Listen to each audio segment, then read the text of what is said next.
नमस्कार दोस्तों, स्वागत है आपका अपने इस YouTube चैनल पंख पाठशाला में।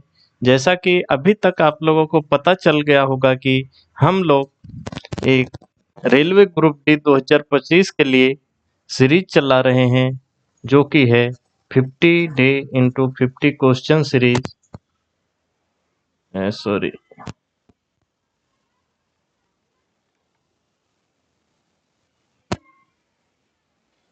और इसमें हम लोग PYQ कर रहे हैं। 50 डे इंटू 50 क्वेश्चन सीरीज जो है, इसमें हम लोग PYQ कर रहे हैं और अभी तक 4 डे हो गए हैं और हम लोग 50 दिन तक 50-50 क्वेश्चन का सेट यहाँ हल कर रहे हैं, जो कि PYQ बेस होगा, प्रीवियस ईयर क्वेश्चन होगा। प्रीवियस ईयर क्वेश्चन कौन सा? जो कि 17 अगस्त 2022 से 11 अक्टूबर 2022 तक 50 शिफ्टों में जो एग्जाम हुआ था रेलवे ग्रुप डी का पिछला वाला, वहां से क्वेश्चन लिए गए हैं और लेटेस्ट क्वेश्चन है। इससे आपको बहुत चीजें पता चलेंगी, बहुत फायदा होगा। इसमें आप जब PYQ करते हैं तो आप परीक्षा की मांग को समझते हैं, क्या पढ़ना है, क्या छोड़ना है,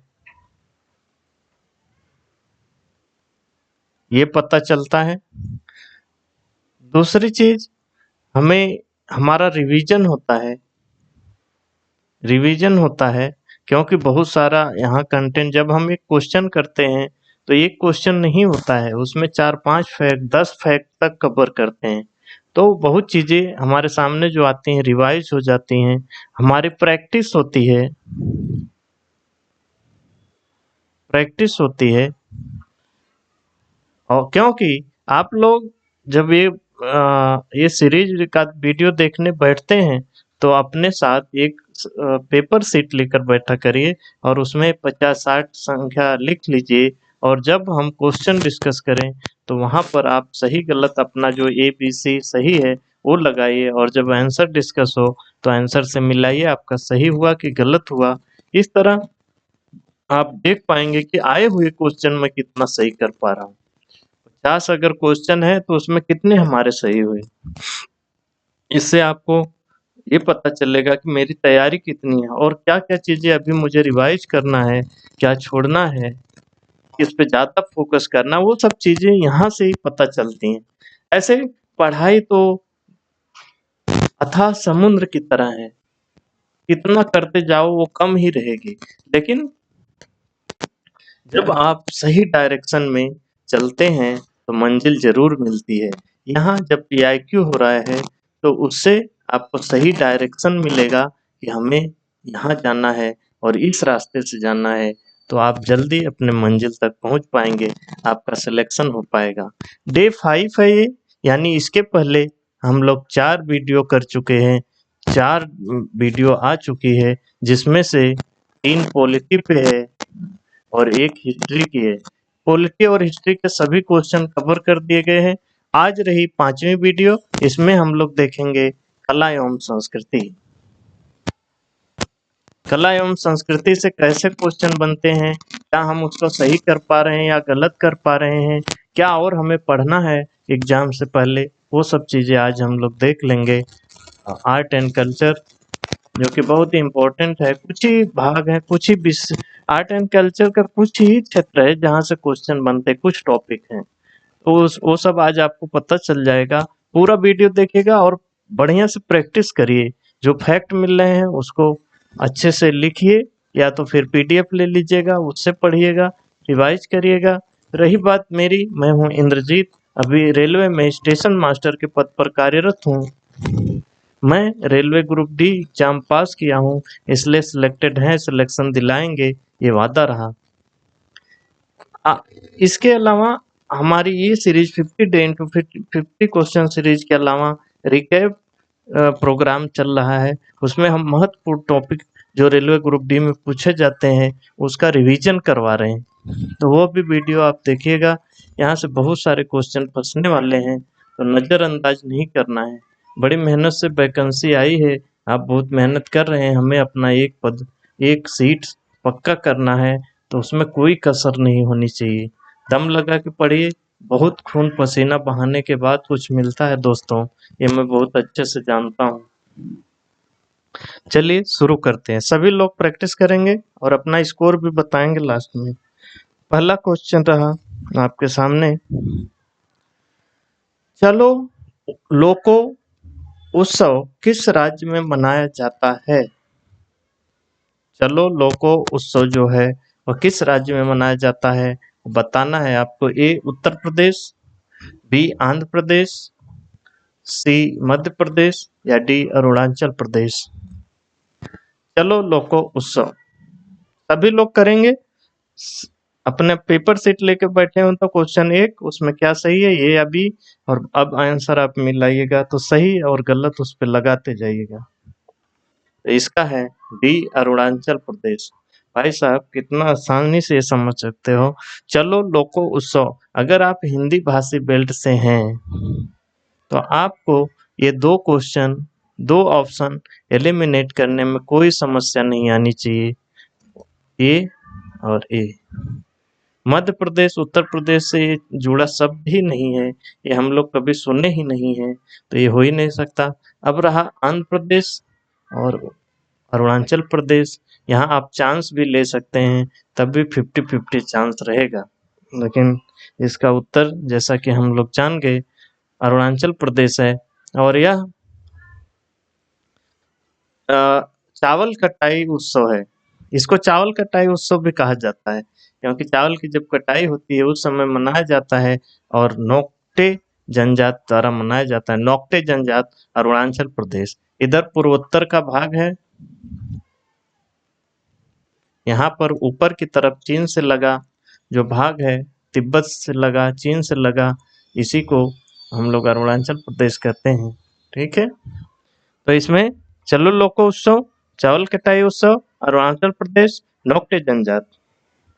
अगला क्वेश्चन करिए, प्रश्न 2 है, प्रश्न 2 में करिए, जैन धर्म के जैन शब्द संस्कृत शब्द जिन से लिया गया है, जिसका अर्थ होता है ए विजेता, बी अमर, सी फुर्ती, डी खारापन। जिन का अर्थ बताना है, बहुत आसान क्वेश्चन है, किसी का गलत नहीं होना चाहिए। ए विजेता, यानी जैन धर्म में जो जैन है वो जिन शब्द से लिया गया है जिसका अर्थ है विजेता। बहुत पूछता है ये क्वेश्चन। अगला करिए प्रश्न 3, फटाफट करना है, निम्न में से किस राज्य भाषा प्रमुख युग्म सुमेलित नहीं है, यानी जो अपनी राज्य की प्रमुख भाषा है उससे वह सुमेलित नहीं है वो बताना है। सुमेलित नहीं है, नहीं पे ध्यान रखिएगा। मणिपुर मैतेई ए में, बी केरल कन्नड़, सी मेघालय खासी या डी आंध्र प्रदेश तेलुगु। कौन सा राज्य और वहाँ की प्रमुख भाषा कौन सी है उससे मैच करना है, और जो नहीं मैच है वो उत्तर होगा हमारा। चलिए उत्तर देखते हैं, इसका उत्तर है बी कि कन्नड़।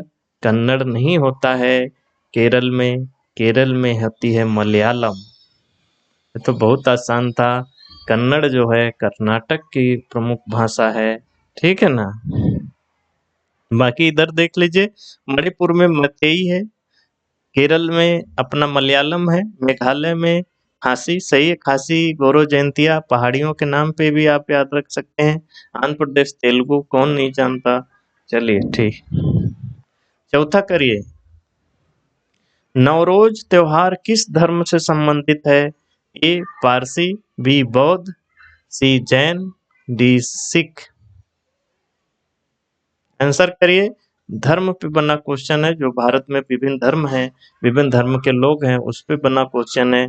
कौन सा आंसर सही होगा? नवरोज त्योहार किस धर्म से संबंधित है? फटाफट आंसर करिए और मिलाइए। ए पारसी, पारसी धर्म से संबंधित है। अच्छा, पारसी ए में था कि बी में? पारसी ए में था, ये पारसी होगा। और यह ईरानी धर्म है, ईरान से जो आया था ये, शुरुआत में जब ईरान के लोग इधर आए थे हमारे देश पर, उस समय आया हुआ ये धर्म है। इसके संस्थापक पूछता है जरथुस्त्र, और इनका जो धर्म ग्रंथ है अवेस्ता, ये दो चीज पूछता है, पारसी धर्म, संस्थापक और प्रमुख ग्रंथ। रही बात प्रमुख त्योहार, अच्छा ये जो है ना पारसी का सबसे प्रमुख त्योहार है नवरोज, और ये लोग पारसी लोग सबसे ज्यादा गुजरात और महाराष्ट्र में है, तो यहाँ पर मनाते हैं लोग, देखने को मिलता है। अच्छा पारसी समुदाय कहते हैं कि 1 लाख भी नहीं है पूरी आबादी। करेक्ट डाटा नहीं है मुझे, पहले का डाटा मुझे जो याद है वो बता रहा हूँ, 1 लाख से भी कम है, लेकिन इनका हमारे राजनीति, धर्म और अर्थव्यवस्था में बहुत बड़ा योगदान है। इनसे जुड़े कुछ नाम देखिए पारसी धर्म से, रतन टाटा। भारत में इनको कौन नहीं जानता, और भारतीय अर्थव्यवस्था में इनका कितना योगदान है ये किससे छुपा है। अर्दे अर्देशीर गोदरेज, गोदरेज का नाम आप सुने ही होंगे, गोदरेज कंपनी अलमारी, कितना बड़ा नाम है। साइरस पूनावाला, सोच लीजिए, दादा भाई नौरोजी, अगर आप इतिहास देखें, होमी जहांगीर बाबा जी, फिरोज गांधी, कितने बड़े बड़े नाम है इनका भारतीय राजनीति, धर्म और अपने अर्थव्यवस्था में बहुत बड़ा इम्पैक्ट है। ठीक है ना। पांचवा बताइए, बहुत मस्त क्वेश्चन, हाजी अली दरगाह किस शहर में स्थित है। धर्म से जुड़ा क्वेश्चन है, धार्मिक स्थल से जुड़ा क्वेश्चन है। ठीक है, ए दिल्ली, बी अजमेर, सी मुंबई, डी हैदराबाद। उत्तर करिए जल्दी। तो इसमें है सी मुंबई। अगर मुंबई गए होंगे तो आप जरूर गए होंगे यहाँ, और जाना भी चाहिए, बहुत मस्त है, समुद्र के बीच में बसा है। मैं गया था, बहुत मजा आया था। यह एक मजार है, वो भी हाजी अली शाह बुखारी जो सूफी संत थे, उनकी मजार है। यहाँ बहुत भीड़ लगती, लोग बहुत आते। हाजी अली दरगाह मुंबई में है। प्रश्न 6 करेंगे, उपनिषद शब्द में उप शब्द क्या दर्शाता है। ये उप शब्द जो है उपनिषद में वो क्या दर्शाता है। ए निकटता, बी समग्रता, सी गुप्तता, या डी खुशी। क्या बताता है उप शब्द, उपनिषद का उप शब्द। चलिए, ये बताता है ए निकटता। उप और निषद दो शब्दों से बना है। उप का मतलब है समीप, निषद का मतलब है बैठना। और ये हमारे उपनिषद हैं, 108 उपनिषद बताए जाते हैं, उसमें से 11 मुख्य हैं जिन पर शंकराचार्य जी ने टीका लिखा था। यह वेदांत, इनको वेदांत भी कहा जाता है। वेदांत के भाग हैं, और ये वेदों के अंतिम भाग में आते हैं। इसमें अध्यात्म और दर्शन की बात की गई है उपनिषद में। उपनिषद से जुड़े फैक्ट हैं, इसको ध्यान रखिएगा। 7वां बताइए, प्रमुख त्योहार, पर्व त्योहार से बना क्वेश्चन है। पोंगल त्योहार में किस भगवान की पूजा की जाती है। पोंगल त्योहार में किस भगवान की पूजा की जाती है। ए शिव, बी चंद्रमा, सी दुर्गा, डी सूर्य। सभी लोग आंसर करेंगे। चलिए, इसका होगा डी सूर्य। पोंगल त्योहार जो है दक्षिण भारत में खासकर तमिलनाडु का प्रमुख पर्व है। यह फसल का त्योहार है। इसमें सूर्य देवता, धरती माता और अन्य जानवरों का आभार व्यक्त किया जाता है अपनी फसल के लिए। अच्छा, जितने भी ऐसे आपको त्योहार दिखे, उत्सव दिखे जो जनजाति लोगों से जुड़े हैं, पूर्वोत्तर भारत से जुड़े हैं या दक्षिण भारत से जुड़े हैं, या जिस भी जनजाति क्षेत्र से जुड़े हैं, तो उसमें जो इनके देवता होते हैं वो प्रकृति से ही लिए जाते हैं। आप इस हिसाब से इस क्वेश्चन को एलिमिनेट कर सकते थे। जैसे यहाँ पर शिव कभी नहीं हो सकते और दुर्गा जी नहीं हो सकती। आप अंदाजा लगा कर सकते हैं, इसमें चंद्रमा हो सकते थे और सूर्य हो सकते थे, लेकिन सूर्य ज्यादा चांस है, और यही सही हुआ हमारा। तो जो जनजाति वो प्रकृति पूजित है ना, जनजाति जो त्योहार हैं आज भी वो प्रकृति पूजा पे हैं। तो शिव और दुर्गा जी की पूजा वो नहीं करेंगे, वो धरती, पेड़, आकाश, चंद्रमा, सूर्य, इनकी पूजा करते हैं। 8वां सभी लोग करिए। प्रश्न 8 में है, निम्न में से किसे इस्लाम का संस्थापक माना जाता है। धर्म से बना क्वेश्चन है। ए पैगंबर मोहम्मद, बी पैगंबर नूह, सी पैगंबर यूसुफ या डी पैगंबर अब्राहम। बहुत आसान क्वेश्चन बना था, सभी का सही होना चाहिए। ये होगा पैगंबर मोहम्मद। सब लोग जानते हैं भारत में हमारी मजे की आबादी मुस्लिम आबादी, इसलिए हम लोग वाकिफ हैं इस चीज़ों से। इनका जन्म हुआ था मक्का में, जो कि सऊदी अरब में है, 570 ईस्वी में, और इस्लाम धर्म की स्थापना इन्होंने किया 610 ईस्वी में। ठीक है ना। प्रश्न 9वां करेंगे सभी लोग। मेघालय के गारो जनजाति के बीच सबसे लोकप्रिय त्योहार, प्रमुख पर्व और त्योहार से बना क्वेश्चन है। मेघालय के गारो जनजाति के बीच सबसे लोकप्रिय त्योहार आपको बताना है। ए वांगला महोत्सव, बी याओ सांग महोत्सव, या सी पोराग महोत्सव, या डी नुआखाई महोत्सव।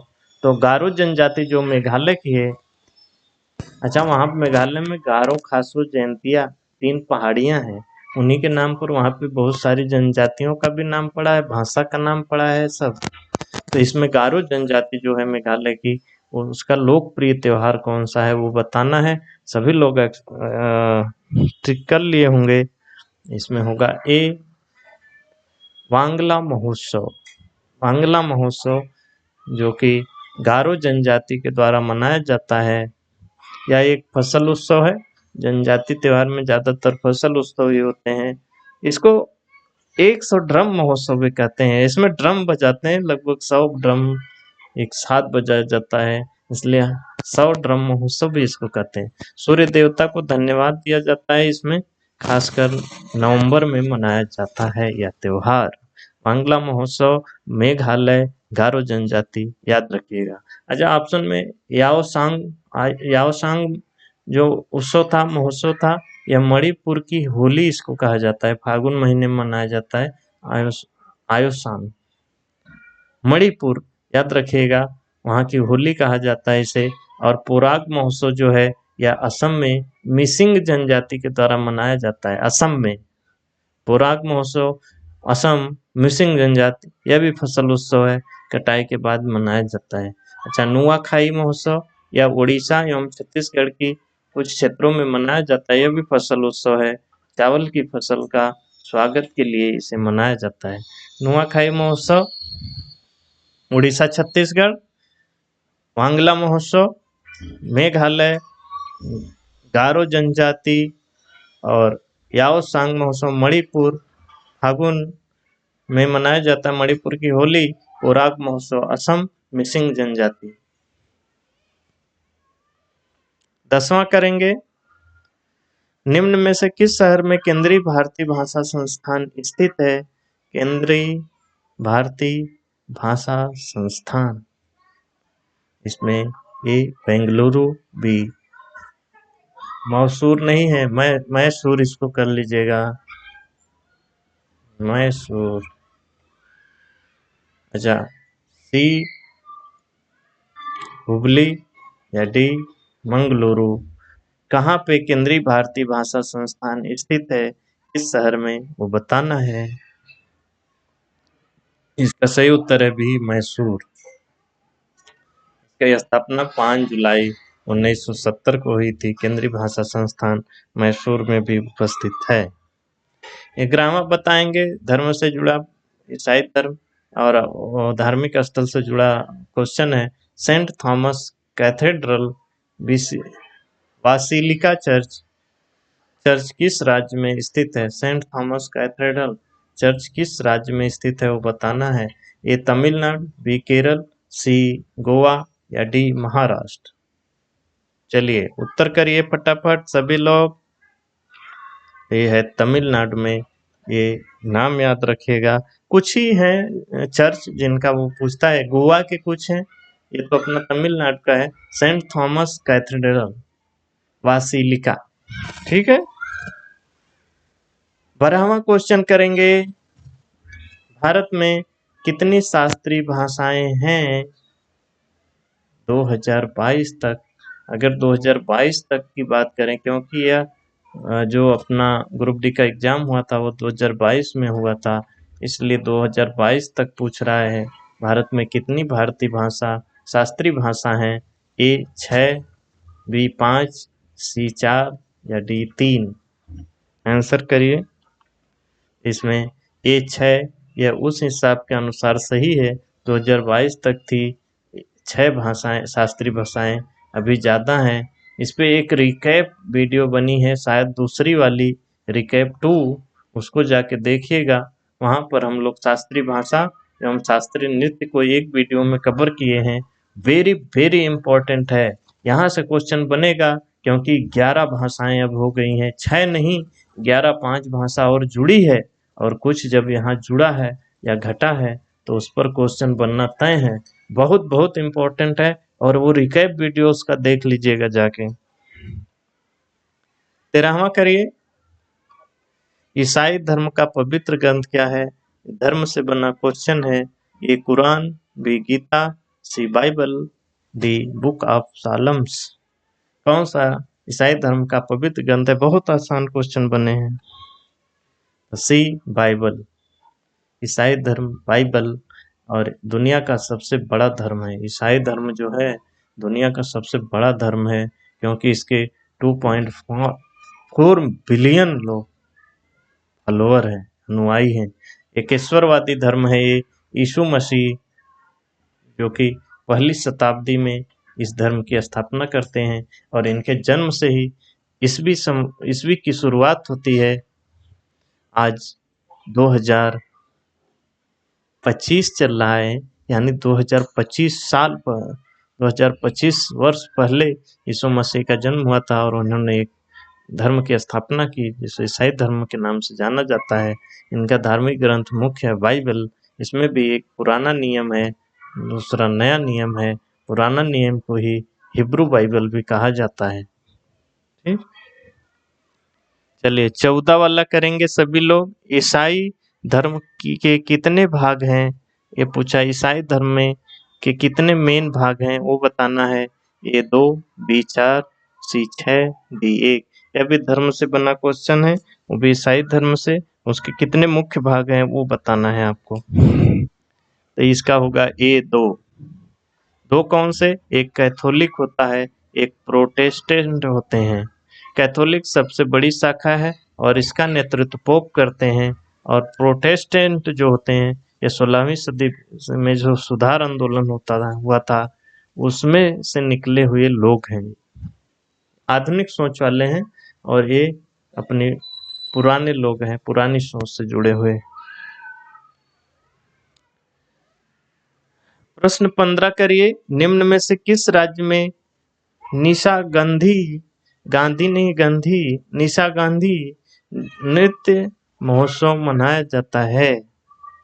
यह नृत्य महोत्सव है निशा गांधी महोत्सव, यह किस राज्य में मनाया जाता है? ये तमिलनाडु, बी केरल, सी गोवा, डी महाराष्ट्र। ये भी प्रमुख पर्व महोत्सव से बने क्वेश्चन है उत्सव। ठीक है, इसमें बताइए निशा गांधी नृत्य महोत्सव। बी है केरल। केरल इसमें सही उत्तर होगा। अच्छा, यह केरल के तिरुवनंतपुरम के कननकुन्नू पैलेस में मनाया जाता है। यह शास्त्रीय नृत्य उत्सव है, 7 दिनों तक चलता है। यह लगभग सभी शास्त्रीय नृत्यों के नर्तक यहाँ आते हैं। अच्छा, शास्त्रीय नृत्य और शास्त्रीय भाषा पे हमारा रिकैप वीडियो है, उसको जाकर जरूर देख लीजिएगा। यहाँ से क्वेश्चन बनते ही बनते हैं। एक प्रश्न 16 सभी लोग करिए। ईस्टर कोटारी निम्न में से निम्न में से किस धर्म से संबंधित है? ये बताना है। कोई धार्मिक त्योहार है वो बताना है। ईस्टर कोटरी निम्न में से किस धर्म से संबंधित है? ए इस्लाम, बी हिंदू, सी ईसाई, डी सिख। ईस्टर इंग्लिश नाम है, इसी से आपको अंदाजा लग जाना चाहिए। उत्तर होगा सी ईसाई। यीशु मसीह के पुनरुत्थान का जश्न मनाया जाता है। जब नहीं, इनकी कथाओं में है कि ईसा मसीह को सूली पर चढ़ा दिया जाता है, लेकिन वह फिर से जिंदा हो जाते हैं कुछ दिनों बाद। तो उसी पुनरुत्थान का जश्न मनाया जाता है या गुड फ्राइडे के बाद आने वाले रविवार यानी संडे को मनाया जाता है ईस्टर को ट्री। ठीक है। प्रश्न 17 सभी लोग सही करना है। जल मंदिर किस धर्म से संबंधित है? जल मंदिर किस धर्म से संबंधित है? ये बौद्ध धर्म, बी जैन धर्म, सी सिख धर्म या डी ईसाई धर्म। जल मंदिर, चलिए बी जैन या जैन धर्म से संबंधित है। भगवान महावीर को मोक्ष प्राप्त हुआ था पावापुरी में और वहीं पर यह जल मंदिर बनाया गया है, यानी पावापुरी में यह उपस्थित है और जैन धर्म का ये सबसे पवित्र स्थल है क्योंकि यहाँ पर ही महावीर जी को, भगवान महावीर को मोक्ष की प्राप्ति हुई थी।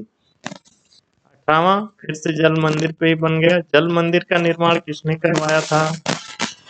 ए सम्राट अशोक, बी ऋषभदेव, सी राजा नंदीवर्धन या डी पार्श्वनाथ। जल मंदिर का निर्माण पावापुरी में किसने करवाया था? बहुत मस्त क्वेश्चन है, बहुत लोग इसमें गलत कर देंगे। क्या होगा? सी राजा नंदीवर्धन ने। याद रखिएगा, जल मंदिर पावापुरी जैन धर्म, राजा नंदीवर्धन ये भगवान महावीर के बड़े भाई थे। भगवान महावीर जो थे वो एक राजा के परिवार में पैदा हुए थे, ठीक है, लेकिन वो बाद में संत बन जाते हैं। इनके बड़े भाई ने इनको जो जहाँ पर मोक्ष प्राप्त हुआ था वहीं पर यह मंदिर जल मंदिर बनवाए हैं राजा नंदीवर्धन। 19वां करेंगे सभी लोग।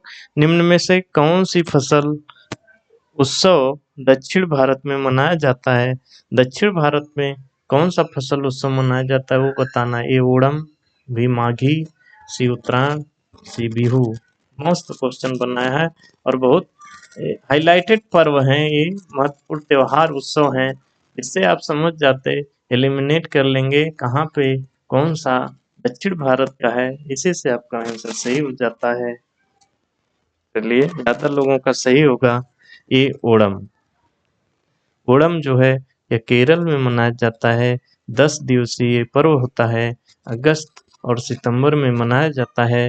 राजा महाबली जी को सम्मान दिया जाता है अच्छी फसलों के लिए। ठीक है। माघी जो दिया था ये मकर संक्रांति का ही नाम है, ये पंजाब में माघी कहते हैं। और उत्तरायण ये भी मकर संक्रांति का नाम है, लेकिन ये गुजरात में मनाया जाता है और ये सबसे बड़ा पतंग महोत्सव भी है उत्तरायण। वही 14 जनवरी जो मकर संक्रांति होती है। बिहू, बिहू बिहू बहुत प्रसिद्ध नाम है असम का। असम का बहुत बार पूछता है बिहू। साल में 3 बार मनाया जाता है 3 अलग अलग नामों से, लेकिन बिहू ही नाम रहता है इसका। यह भी फसल उत्सव है। ठीक है ना। एक क्वेश्चन में इतने फैक्ट क्लियर हो रहे हैं तो ये 50 क्वेश्चन नहीं 200 क्वेश्चन लगभग हो जाते हैं। चलिए प्रश्न बी करिए। निम्न में से कौन सा शास्त्र वैदिक साहित्य का हिस्सा नहीं है? बहुत मस्त क्वेश्चन है, यूपीएससी में ऐसे क्वेश्चन पूछे जाते हैं। निम्न में से कौन सा शास्त्र वैदिक साहित्य का हिस्सा नहीं है? ये उपनिषद, बी आरण्यक, सी पिटक, डी ब्राह्मण। कौन सा वैदिक साहित्य का हिस्सा नहीं है? आंसर करेंगे सी पिटक। बहुत, अगर आप थोड़ा भी धर्म का अध्ययन किए हैं, भारत के जो प्रमुख धर्म हैं जैसे बौद्ध, जैन, सिख और पारसी, ईसाई, बाकी अपना हिंदू धर्म तो है ही, तो सी पिटक जो है वो बौद्ध धर्म से संबंधित है। त्रिपिटक की जो संकल्पना है यहीं पर है। अच्छा, वैदिक साहित्य याद रखिएगा, वैदिक साहित्य में 4 चीजें आती हैं। पहला वेद, दूसरा ब्राह्मण, तीसरा आरण्यक और चौथा उपनिषद। ये सबसे लास्ट में उपनिषद, वेद के सबसे लास्ट में है। ठीक, इसलिए इनको वेदांत भी कहते हैं। वैदिक साहित्य में 4 चीजें हैं, वेद, ब्राह्मण, आरण्यक, उपनिषद। अच्छा, वेद में हमारे पास 4 वेद होते हैं, ऋग्वेद, सामवेद, यजुर्वेद, अथर्ववेद। ये तो आपको याद होगा, लेकिन वैदिक साहित्य में ये 4 चीजें आती है, ये नहीं पता होगा। ब्राह्मण जो है इसमें यज्ञ और अनुष्ठान की चर्चा है आरण्यक में चिंतन और दर्शन भी थोड़ा आता है और उपनिषद पूरा दार्शनिक है। 21वां करिए, भारत का प्रसिद्ध त्योहार मकर संक्रांति किस महीने मनाया जाता है? यह किसी का गलत नहीं होना चाहिए, वेरी कॉमन, हम लोग सब लोग मनाते हैं। ए मार्च, बी जनवरी, सी जुलाई, डी मई। सभी का सही होना चाहिए बी जनवरी। ये 14 जनवरी को अक्सर ही मनाया जाता है मकर संक्रांति, और ये भारत के सभी जगहों पर मनाया जाता है, बस नाम अलग अलग है। कहीं उत्तरायण है, कहीं माघी है, कहीं मकर संक्रांति है, कहीं कुछ है। प्रश्न 22 करेंगे सभी लोग। निम्न में से गौतम बुद्ध को ज्ञान की प्राप्ति किस शहर में हुई थी? बहुत ही आसान क्वेश्चन है, धार्मिक स्थल से बना क्वेश्चन है। ए कौशाम्बी, बी बोध गया, सी सांची, डी लुम्बिनी। सभी सही करेंगे इसका नाम ही है बोध गया, यानी बोध मिला था बोध गया में। पीपल के पेड़ के नीचे निरंजना नदी के किनारे वैशाख पूर्णिमा को 35 वर्ष की आयु में सिद्धार्थ गौतम भगवान बुद्ध हो गए, क्योंकि उन्हें ज्ञान की प्राप्ति हो गई। इन्होंने पहला उपदेश सारनाथ में दिया, जिसे धर्म चक्र प्रवर्तक कहते हैं। इतनी जगहों से करीब कोई भी एग्जाम नहीं होगा जो क्वेश्चन नहीं बनते और यही रिपीट होते हैं। बोध गया, पीपल के पेड़ के नीचे निरंजना नदी के किनारे वैशाख पूर्णिमा को 35 वर्ष की आयु में सिद्धार्थ गौतम भगवान बुद्ध हो गए, क्योंकि उन्हें यहाँ पे ज्ञान की प्राप्ति हुई और इन्होंने अपना पहला उपदेश सारनाथ में दिया, जिसे धर्म चक्र प्रवर्तन कहा जाता है। प्रश्न 23वां करिए, निम्न में से किस अवसर पर प्रतिवर्ष तमिलनाडु में नाट्यांजलि उत्सव मनाया जाता है? नाट्यांजलि उत्सव मनाया जाता है प्रतिवर्ष तमिलनाडु में किस अवसर पर?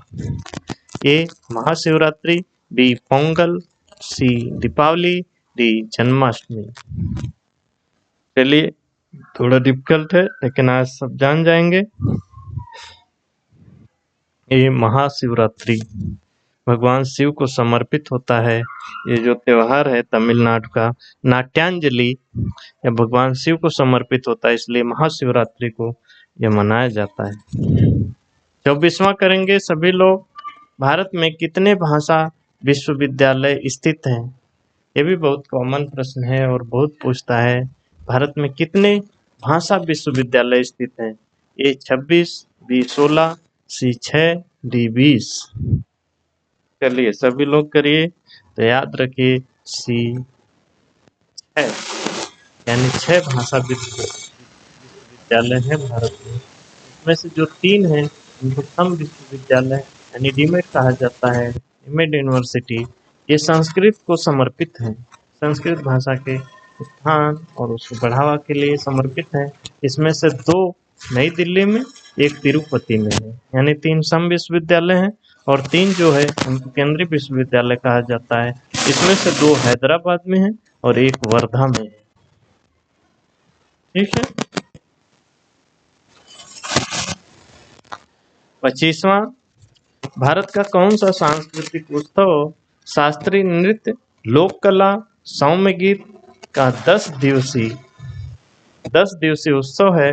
यह प्रतिवर्ष फरवरी से मार्च के बीच शिल्पग्राम में आयोजित किया जाता है। उत्सव पर्व महोत्सव से बना क्वेश्चन है। भारत का कौन सा सांस्कृतिक उत्सव शास्त्रीय नृत्य, लोक कला और सौम्य गीत का 10 दिवसीय उत्सव है और प्रतिवर्ष फरवरी से मार्च के बीच शिल्पग्राम में आयोजित किया जाता है? ए ताज महोत्सव, बी हम्पी नृत्य उत्सव, सी नाट्यांजलि उत्सव या डी निशा गांधी उत्सव। आंसर करिए।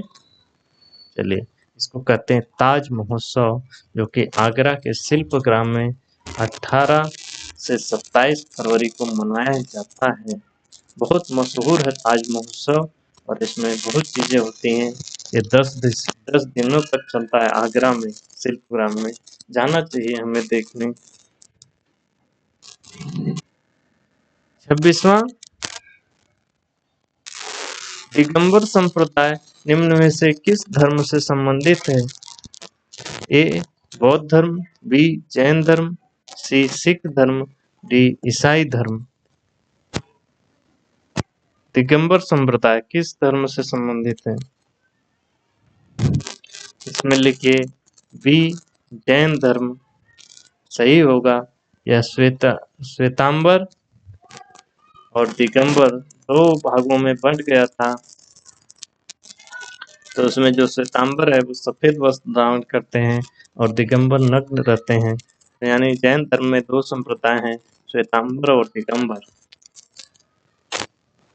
अच्छा 27वां करिए, रोवर्स कप का संबंध किस खेल से है?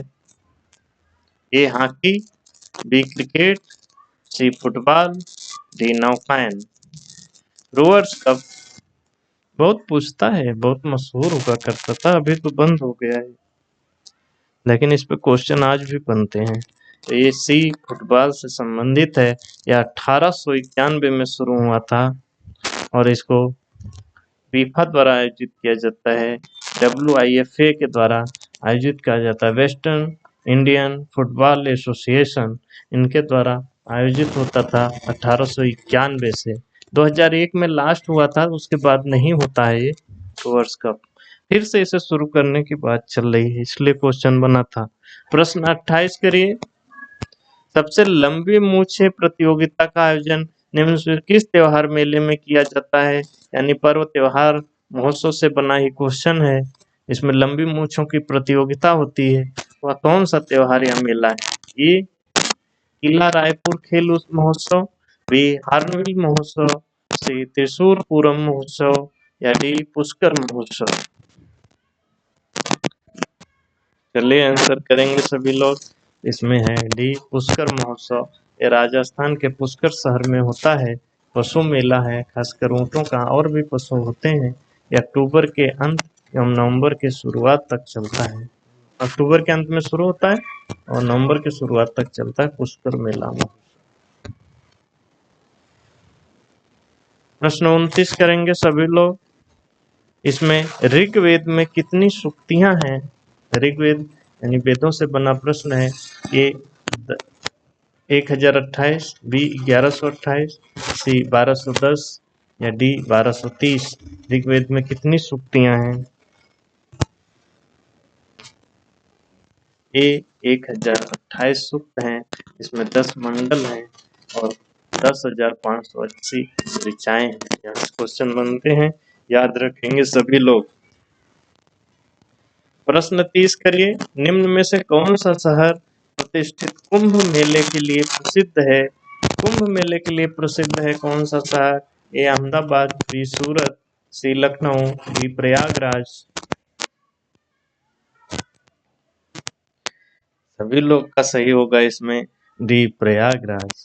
यह संगम पे मनाया जाता है, यानी गंगा यमुना सरस्वती नदियों का जहाँ संगम होता है इलाहाबाद प्रयागराज में, वहाँ पे मनाया जाता है।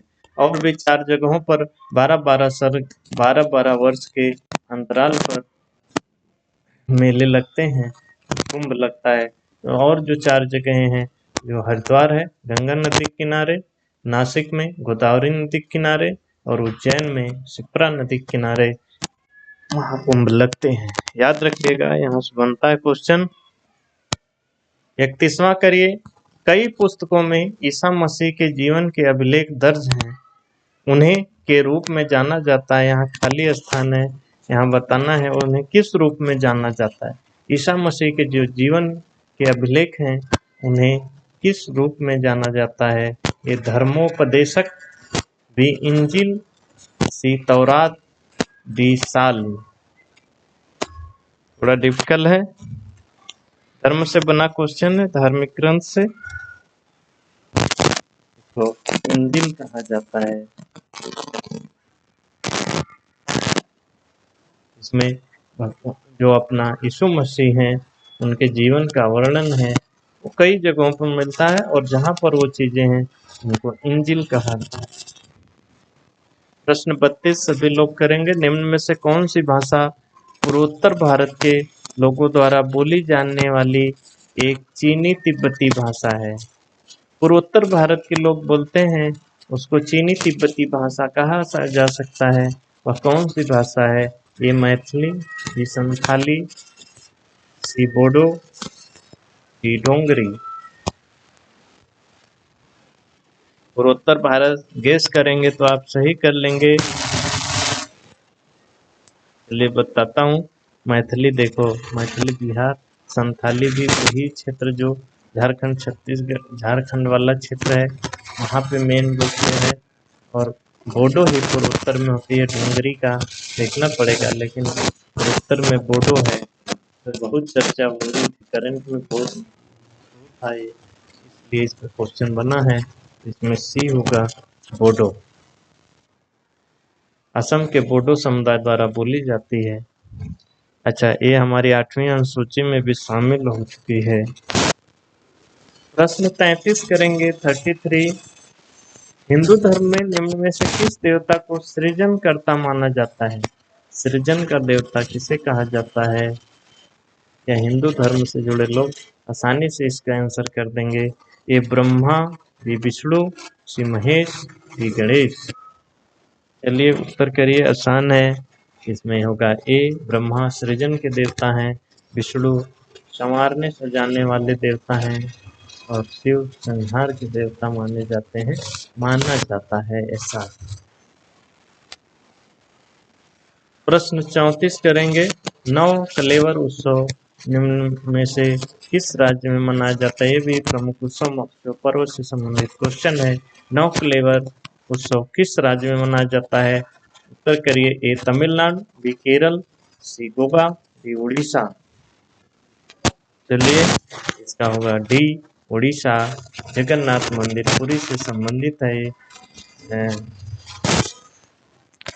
नौ क्लेवर महोत्सव, नौ क्लेवर महोत्सव उड़ीसा, जगन्नाथ मंदिर पुरी।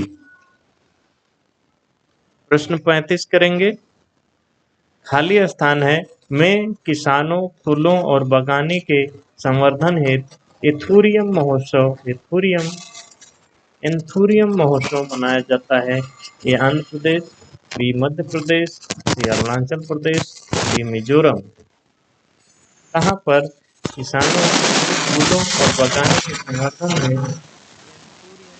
मनाया जाता है? मस्त नाम लग रहा है। मिजोरम। ये अपना भारत का जो सबसे यहाँ पर लटका हुआ है, उत्तर भारत में यहाँ है मिजोरम। और यहाँ पे मनाया जाता है एंथुरियम महोत्सव। पर्यटन को बढ़ावा देने हेतु मनाया जाता है मिजोरम के रिएक गांव में। रिएक गांव का एक रिसोर्ट है, वहाँ पर 3 दिनों तक चलता है एंथुरियम महोत्सव। प्रश्न 36 का सही उत्तर देना है। भारत के प्रथम ईसाई मिशनरी संगठन श्रीरामपुर मिशन की स्थापना खाली स्थान द्वारा की गई थी। यानी किसके किसके द्वारा जो श्रीरामपुर मिशन की स्थापना हुई थी? भारत के प्रथम ईसाई मिशनरी संगठन था श्रीरामपुर मिशन, या किसके द्वारा स्थापित किया गया था?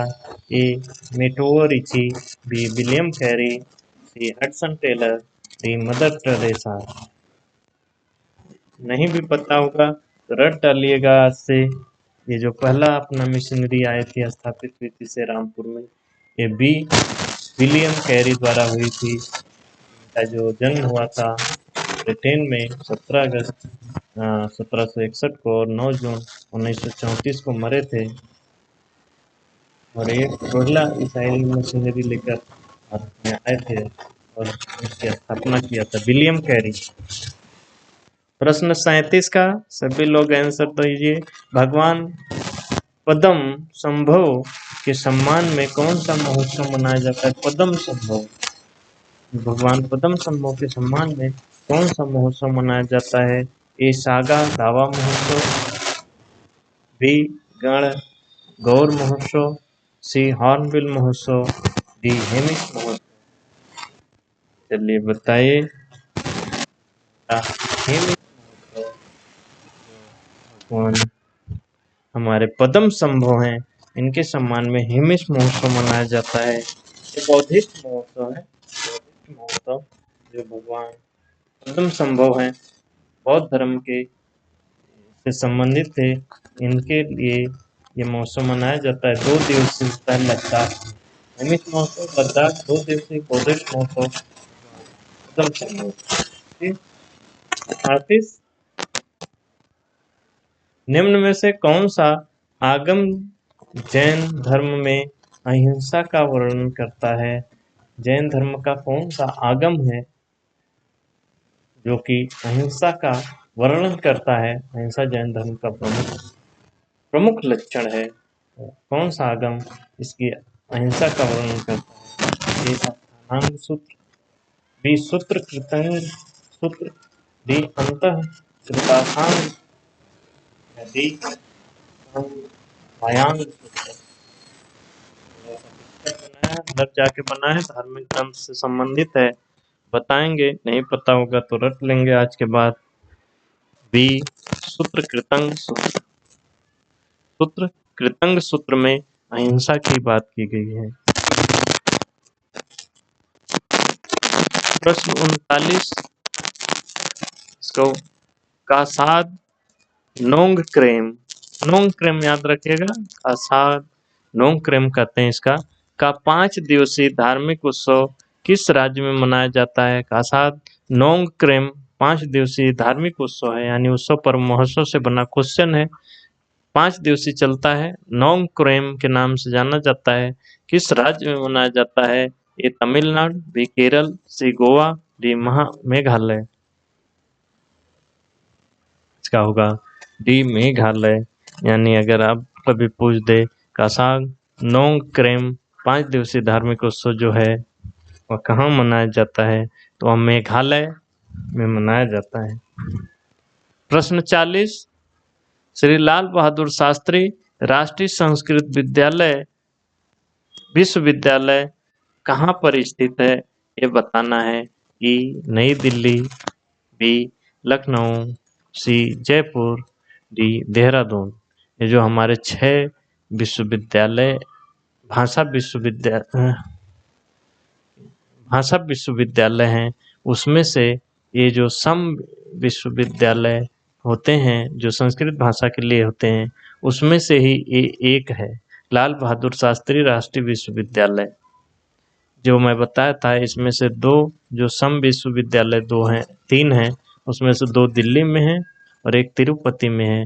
तो इसमें तिरुपति तो है नहीं, यानी दिल्ली ही सही होगा। ये नई दिल्ली भाषा विश्वविद्यालय है या सम विश्वविद्यालय कैटेगरी में आता है संस्कृत की बढ़ावा के लिए। ठीक है। प्रश्न 41 करेंगे। तमिलनाडु की आधिकारिक और सबसे प्रमुख भाषा तमिल का संबंध किस भाषा परिवार से है? बहुत आसान क्वेश्चन है। तमिल भाषा का संबंध किस भाषा परिवार से है? ये हिंदी आर्य, हिंद आर्य, बी द्रविड़, सी क्रादाई, डी मुंडा। तो इसमें सही हो आप बता देंगे गेस करके भी द्रविड़। द्रविड़ जो भाषा है, भाषा समूह दक्षिण भारत का है हमारे। प्रश्न 42 करेंगे। हिजरी वर्ष, इस्लामी वर्ष जिसको कहते हैं हिजरी वर्ष, हमेशा सौर्य वर्ष से लगभग दिनों छोटा होता है। हिजरी वर्ष जो इस्लामी वर्ष है वो हमेशा सौर्य वर्ष से कितने दिनों का छोटा होता है ये बताना है। ये 30 दिन, बी 29 डे, सी 2 दिन, डी 11 दिन। कितने दिन ये छोटा होता है? डी 11 दिन। रट डालिएगा, अगर गलत भी हुआ है तो आज से नहीं गलत होना चाहिए। हिजरी कैलेंडर सौर्य वर्ष से 11 दिन छोटा होता है। 43 करेंगे। निम्न में से कौन सा ईसाई धर्म के संस्थापक का जन्म स्थान है? ईसाई धर्म के संस्थापक का जन्म स्थान पूछ रहा है। ए गैलीली, बी नजरेत, सी बेथलहम, डी हाइफा। ईसाई धर्म के संस्थापक यीशु मसीह हैं, उनका जन्म स्थान पूछ रहा है। होगा सी बेथलहम या यरूशलेम के पास में है, इजराइल में। 44वां करेंगे। निम्न में से किस त्योहार को विजयदशमी के नाम से जाना जाता है? फिर से पर्व त्योहार उत्सव से बना क्वेश्चन है। विजयदशमी के नाम से हिंदू धर्म और हिंदी बेल्ट के लोग इसको आसानी से कर देंगे। ये दशहरा, बी पोंगल, सी दिवाली, डी ओणम।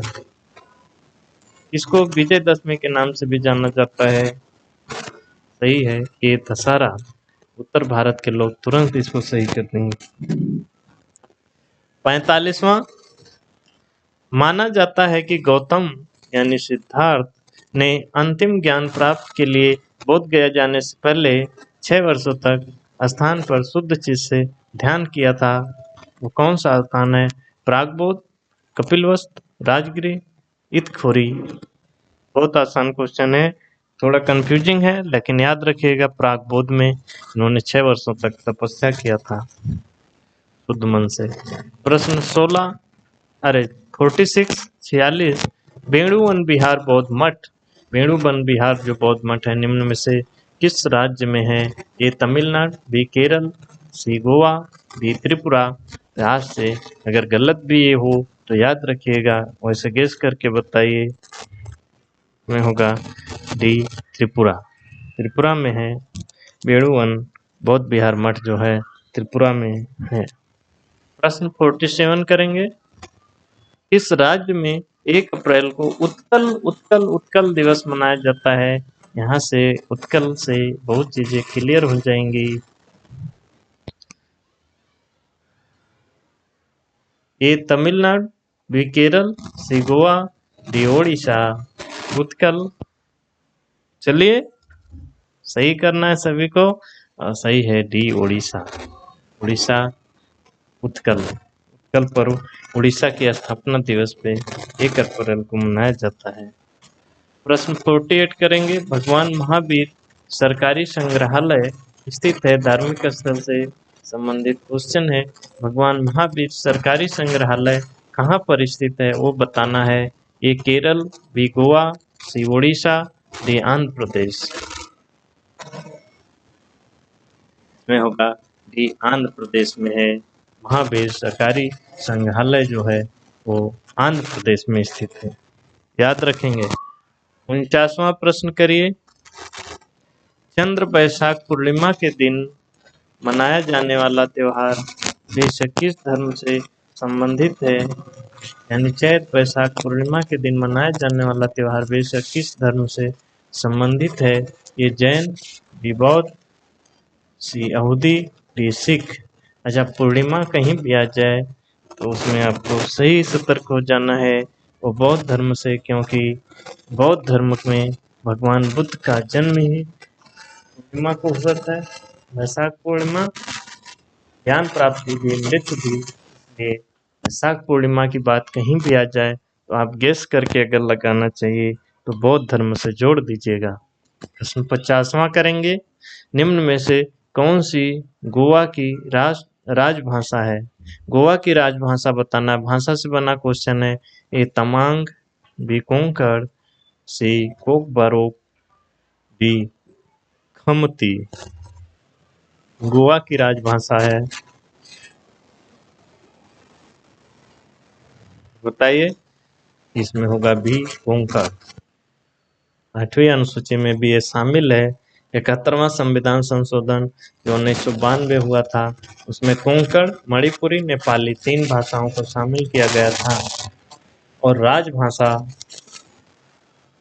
बहुत ही इम्पोर्टेंट टॉपिक है रेलवे ग्रुप डी में, खासकर रेलवे के किसी भी एग्जाम में यहाँ से क्वेश्चन बनते हैं। और इसका हम लोग रिकैप वीडियो ला चुके हैं। जाकर चैनल की प्लेलिस्ट जो बनी है रिकैप वीडियो की में जाकर देख लीजिएगा। रिकैप वीडियो का लिंक भी है प्लेलिस्ट का डिस्क्रिप्शन बॉक्स में, वहाँ से भी जाकर राजभाषा जरूर कवर कर लीजिएगा। अच्छा, 50 क्वेश्चन ही करने थे, लेकिन टोटल इसमें जो कला एवं संस्कृति से 60 क्वेश्चन बने हैं तो हम इसी में ही वो 10 क्वेश्चन भी कर लेते हैं जल्दी जल्दी। यानी हमारी कला और संस्कृति का जो PYQ है सब खत्म हो जाएगा जो 2022 में हुआ था।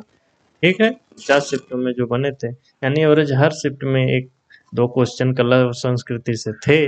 जो कि इन्हीं टॉपिकों से बने थे। चलिए 51वां करेंगे। 51 ये खाली स्थान है। त्योहार पश्चिम बंगाल, असम, कुछ अन्य राज्यों पश्चिम बंगाल, असम और कुछ अन्य राज्यों में मनाया जाता है। यह मार्च के महीने में मनाया जाता है। कौन सा त्योहार ऐसा है जो पश्चिम बंगाल, असम और कुछ राज्यों में मनाया जाता है और मार्च के महीने में? रेंकर, भेल दिया, सी ढोल जात्रा, भी वैसागु। कौन सा त्योहार है? मार्च महीने में पश्चिम बंगाल, असम और कुछ राज्यों में। तो याद रखिएगा कि डोल यात्रा, डोल यात्रा जो है कि मार्च महीने में इन क्षेत्रों में पश्चिम बंगाल, असम और वहाँ के आसपास के क्षेत्रों में मनाया जाता है। 52वां सरहुल निम्न में से किस राज्य की जनजातीय आबादी की प्रमुख त्योहार है? फिर से त्योहार पर्व महोत्सव से बना क्वेश्चन है। सरहुल के बारे में पूछ रहा है, किस जनजातीय आबादी का प्रमुख त्योहार है ये? किस राज्य की जनजातीय आबादी का प्रमुख त्योहार है सरहुल? ए गोवा, बी उड़ीसा, सी आंध्र प्रदेश, डी झारखंड। चलिए डी झारखंड। सरहुल झारखंड याद रखिएगा, नववर्ष पर्व है। ये क्वेश्चन गलत है। निम्न में से किस भाषा को शास्त्रीय भाषा का दर्जा प्रदान किया गया है? सब शास्त्रीय भाषाएं नहीं है। ये क्वेश्चन गलत है, लेकिन याद रखिएगा अपनी शास्त्रीय भाषाओं पर रिकैप वीडियो है और अभी तक की 11 भाषाएं उसमें हो गई हैं, जो कि वेरी वेरी इंपॉर्टेंट है। इसका रिकैप वीडियो जरूर देख लीजिएगा। शास्त्रीय भाषा एवं शास्त्रीय नृत्य का एक ही रिकैप वीडियो है, छोटा सा वीडियो है, जाके जरूर देखें। प्रश्न 54वां करेंगे। लोक रंग उत्सव कहाँ मनाया जाता है? लोक रंग उत्सव कहाँ मनाया जाता है? ए आंध्र प्रदेश में, बी मध्य प्रदेश में, सी अरुणाचल प्रदेश में, डी मिजोरम में। लोक रंग उत्सव किस राज्य में मनाया जाता है? सभी लोग आंसर करिए। ये भी मध्य प्रदेश में मनाया जाता है, भोपाल में हर वर्ष मनाया जाता है। 26 जनवरी से 30 जनवरी तक ये मनाया जाता है भोपाल में, मध्य प्रदेश में। आदिवासी एवं लोक परंपराओं का जश्न है। ठीक है। 55वां रामनवमी जो भगवान राम के जन्म दिन पर मनाया जाता है, किस महीने में आती है? किस महीने में रामनवमी मनाई जाती है? ए अप्रैल, बी जून, सी जुलाई, डी अगस्त। ये जो उत्तर भारत है वहाँ के लोग रामनवमी बहुत अच्छे से मनाते हैं। बसेवरा हमारे यूपी में तो इसको बसेवरा कहते हैं। और ये किस महीने में आता है लगभग? चलिए ये अप्रैल, अप्रैल में रामनवमी मनाई जाती है। 56वां करेंगे। निम्न में से किस त्योहार को पीरल पांडुगा के नाम से जाना जाता है? किस त्योहार को पीरल पांडुगा के नाम से जाना जाता है? ये बकरीद, बी लैलतुल तन, सी मुहर्रम, डी रमजान। पीरल पांडुगा, पीरला पांडुगा, पीरला पांडुगा के नाम से जाना है। कौन से त्योहार को? चलिए इसमें सी मुहर्रम होगा। ये तेलंगाना एवं आंध्र प्रदेश में जो मुहर्रम है उसी को पीरला पांडुगा के नाम से जाना जाता है। 57वां देखिए। शास्त्रीय भाषा दर्जा प्राप्त करने वाली पहली भाषा कौन सी थी? बहुत इंपॉर्टेंट क्वेश्चन है। ए हिंदी, बी तमिल, सी तेलुगु, डी कन्नड़। बहुत लोग कंफ्यूज होंगे तमिल और हिंदी को लेकर, लेकिन जो पहली हमारी शास्त्रीय भाषा थी बी तमिल। तमिल को पहले शास्त्रीय भाषा का दर्जा प्राप्त किया गया था। बहुत पुरानी परंपरा है इसकी। प्रश्न 57वां करेंगे। जैन धर्म के 24 तीर्थंकरों में से पहले तीर्थंकर कौन थे? जैन धर्म पे बना क्वेश्चन है, तीर्थंकरों के बारे में बनता है, जिसमें से पहला पूछा गया और 24वां मेन है। तो पहले बताइए। ए पार्श्वनाथ, ये 23वें थे। अच्छा चलिए पहले कर लीजिए। बी सुमितनाथ, सी ऋषभनाथ, डी शंभुनाथ। ज्यादातर लोगों को पता है जैन धर्म से बना क्वेश्चन है। श्री ऋषभदेव पहले तीर्थंकर ही थे। और 24वां एक याद रखिएगा जो कि सबसे पॉपुलर भगवान महावीर। 58वां करेंगे, भारत में रामनवमी का त्योहार हिंदू त्योहारों के रूप में मनाया जाता है। रामनवमी पर फिर बना क्वेश्चन, ये शरद नवरात्रि के 9वें दिन, बी विक्रम संवत कैलेंडर के सावन महीने के 9वें दिन, सी चैत नवरात्रि के 9वें दिन, और डी है विक्रम संवत कैलेंडर के फागुन महीने के 9वें दिन।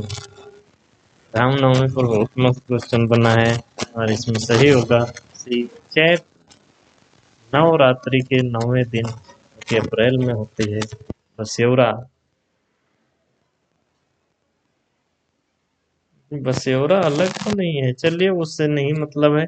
इसको रामनवमी अप्रैल में होती है, चैत नवरात्रि के 9वें दिन। प्रश्न 60 करेंगे सभी लोग, नवरोज किस धार्मिक समुदाय के नव वर्ष के रूप में लोकप्रिय है? नवरोज कौन सा धार्मिक समुदाय नए वर्ष के पर्व के रूप में मनाता है?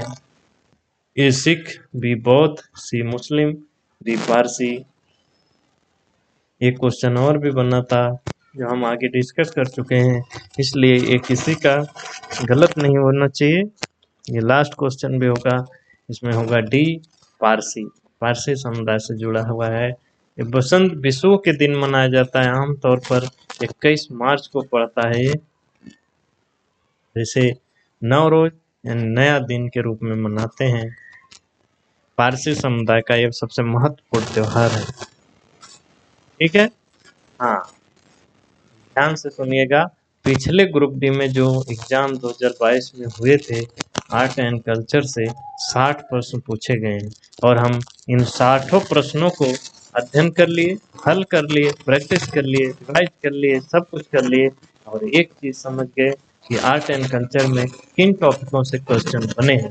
तो यहाँ ध्यान दीजिएगा, सभी भारतीय धर्म जो हमारे धर्म है मुख्य रूप से बौद्ध, जैन, पारसी, ईसाई और इस्लाम और हिंदू धर्म, इन धर्मों का अध्ययन थोड़ा कर लेंगे तो आपको आर्ट एंड कल्चर में यहाँ से क्वेश्चन बहुत सारे बने हैं।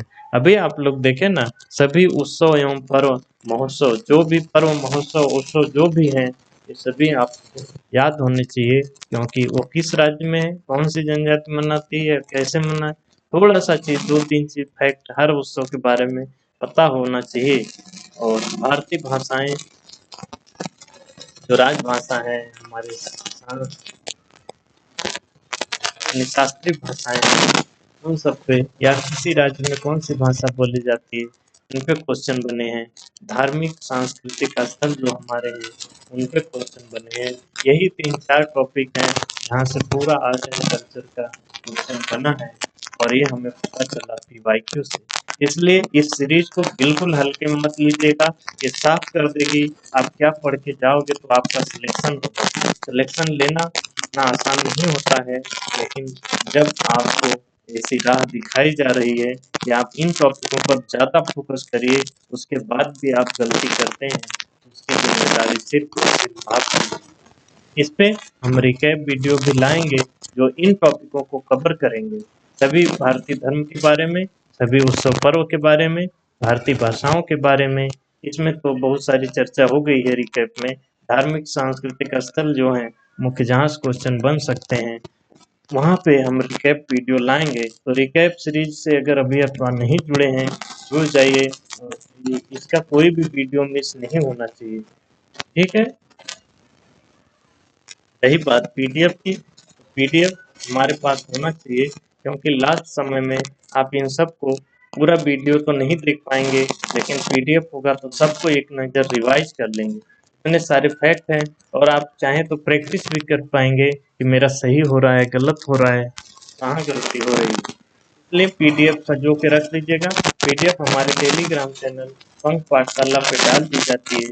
वहाँ आप नहीं जुड़े हैं तो डिस्क्रिप्शन बॉक्स में टेलीग्राम का लिंक दिया गया है, वहाँ जाकर जुड़ जाइए और पीडीएफ हर बार संभाल के रख दिया करिए फोल्डर बना के। कोई भी वीडियो मिस नहीं होनी चाहिए, चाहे वो रिकैप प्रोग्राम है, चाहे 50 डे इंटू 50 क्वेश्चन सीरीज है, कोई भी वीडियो मिस नहीं होनी चाहिए, क्योंकि हम इसमें वो डिस्कस कर रहे हैं जो करना चाहिए। फालतू की चीज़ें बहुत लोग पढ़ते हैं और इसीलिए सिलेक्शन नहीं होता है। हम वो कर रहे हैं जो हमें पढ़ना चाहिए, जो हमारे इस एग्ज़ाम के लिए ज़रूरी है। कोई भी वीडियो मिस ना हो, इसके लिए चैनल को सब्सक्राइब करना होगा और बेल आइकन दबाना होगा। इसमें कोई पैसा नहीं लगता, लेकिन आपकी कोई वीडियो मिस नहीं होगी, आपको नोटिफिकेशन मिल जाएगा, तो आप उस वीडियो को देख लेंगे। थोड़ा समय निकाल कर इन वीडियो को देखिए और एग्ज़ाम के समय याद आएगा कितना इम्पोर्टेंट साबित हुआ है। जो नहीं देख रहे हैं उनको भी पता चलेगा एक क्वेश्चन गलत हुआ और हमारा सिलेक्शन रुक गया। सिलेक्शन बहुत बड़ी चीज़ होती है और हमें उसके लिए बहुत मेहनत करना है। अपना सुझाव अवश्य दीजिए दोस्तों, हम नए हैं, हमारा प्रयास नया है, तो आपके सुझाव के अनुसार हम आगे बढ़ेंगे और हमारा हौसला बढ़ाइए, क्योंकि जब आप लाइक करते हैं, कमेंट करते हैं, शेयर करते हैं, तो हमारा हौसला बढ़ता है। हमें लगता है लोग देख रहे हैं, लोग हमें इसको पसंद कर रहे हैं, हमें और अच्छा करना है और अच्छा मटेरियल देना है ताकि लोगों का सिलेक्शन हो सके। इसलिए लाइक करने, कमेंट करने, इन सब में कंजूसी नहीं करना चाहिए। कोई अच्छा काम कर रहा है तो उसको सपोर्ट करिए, क्योंकि इससे बहुत लोगों का भला होगा और किसी की नौकरी लगती है तो उसकी पूरी पीढ़ी सुधर जाती है। या मुझसे ज़्यादा कोई अच्छा नहीं जानता है। ठीक है, आप लोग इस वीडियो को देखें, अपना प्यार दिए, इसके लिए धन्यवाद दोस्तों। तहे दिल से धन्यवाद।